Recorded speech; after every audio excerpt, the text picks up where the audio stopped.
అందరికీ నమస్తే అండి.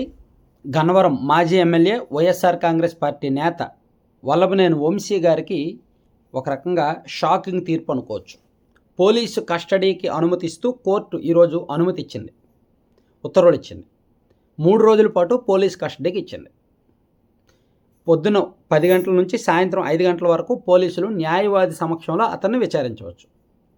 ఆయన మీద ఉన్న అభియోగాలను నమోదు చేసుకున్నారు కదా, సో దాని మీద అతన్ని విచారించి అతని వివరణ తీసుకోవచ్చు. అయితే ఇదే సమయంలో వంశీ గారికి ఒక ఊరట కలిగించే అంశం ఏంటంటే, ఆయనకు వెన్నునొప్పి ఉంది, జైల్లో ఉండలేకపోతున్నారు, బెడ్ సౌకర్యం కల్పించాలని అడిగారు కదా, సో దాని మీద కూడా కోర్టు రెస్పాండ్ అయ్యి అతనికి పాజిటివ్గా వెన్నునొప్పి ఉంది కాబట్టి ఆ వైద్యులు ధృవీకరించారు కాబట్టి అతనికి జైల్లోనే బెడ్ ఏర్పాటు చేయండి అని కూడా జైలు అధికారులను కోర్టు ఆదేశించింది, ప్రభుత్వాన్ని ఆదేశించింది అనమాట. సో ఇట్లా రెండు మిక్స్డ్. అయితే పోలీస్ కస్టడీకి ఇవ్వడం మాత్రం ఖచ్చితంగా కొంచెం ఇబ్బందికర వార్త. వంశీ గారికి కాస్త ఇబ్బందికర పరిణామం. నిజానికి పోలీసులు 10 రోజులు కస్టడీకి అడిగారు. వంశీ గారి విషయంలో చాలా ఆరోపణలు ఉన్నాయి, చాలా సంచలనమైన ఆరోపణలు ఉన్నాయి. ఫిర్యాదు రూపంలో కొన్ని ఆగిపోయాయి, ఎఫ్ఐఆర్ రూపంలో కొన్ని ఉన్నాయి, గతంలో వైసీపీ అధికారంలో ఉన్నప్పుడు చేసిన అనేక కేసులు పెండింగ్లో ఉన్నాయి. అవన్నీ కూడా ఇప్పుడు రీఓపెన్ చేశారు. వంశీ గారు ఎప్పుడైతే దొరికిపోయారో, ఎప్పుడైతే జైలుకు వెళ్ళారో, ఆయన జైలుకు వెళ్ళినప్పటికీ ఆయన మీద ఉన్న కేసులు 2 SC/ST atrocity case and kidnap కేసే. కానీ ఆయన జైలుకు వెళ్ళిన మరుసటి గంట నుంచి ఆయన మీద వరుసగా కేసులు నమోదవుతూనే ఉన్నాయి. అవినీతి కేసు అని, బెదిరించారని, కబ్జాలు చేశారని, మట్టి దోచుకున్నారని, గ్రావెల్ దోచుకున్నారని, నకిలీ ఇళ్ల పట్టాలు ఇచ్చారని, అదని ఇదని రకరకాల కేసులు నమోదు చేస్తూనే ఉన్నారు.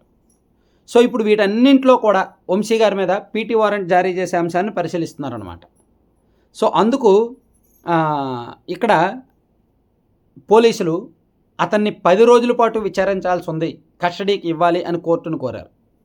అయితే కోర్టు 10 రోజులు అవసరం లేదు, ప్రస్తుతానికైతే 3 రోజులు కస్టడీకి ఇస్తామని చెప్పారు. సో 3 రోజుల కస్టడీలో ఒకవేళ ఏమీ రాకపోతే, వీళ్ళకి కావాల్సిన సమాచారం రాకపోతే మరోసారి కస్టడీ పిటిషన్ వేస్తారు, కస్టడీని పొడిగించమని అడుగుతారు.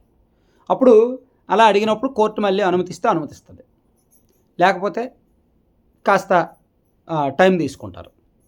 అయితే వంశీ గారిని లోపల ఉంచాలి అంటే, ఆయన చేసిన నేరాలను నిరూపించాలి అంటే పోలీసుల దగ్గర ఆల్రెడీ కొన్ని ప్రాథమికంగా కొన్ని సాక్ష్యాలు, ఆధారాలు ఉన్నాయి. వాటిని కస్టడీలో వంశీ గారిని అడిగి క్రాస్ ఎగ్జామిన్ చేస్తారు.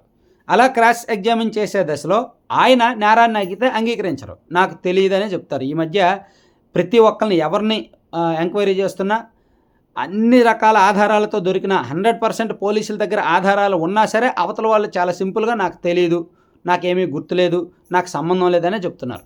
సో ఖచ్చితంగా వంశీ గారు మహా తెలివైన వ్యక్తి, ఆయనకు అన్నీ తెలుసు, న్యాయపరంగా ఏ విధంగా తప్పించుకోవాలో తెలుసు, పోలీసు విచారణ ఎలా ఉంటుందో తెలుసు. సో ఆయన కూడా ఖచ్చితంగా అదే చెప్తాడు.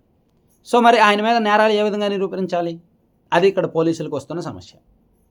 సో సత్యవర్ధన్ కిడ్నాప్ వ్యవహారంలో, లేదంటే అట్రాసిటీ కేసు వ్యవహారంలో టైట్గా బిగించారు.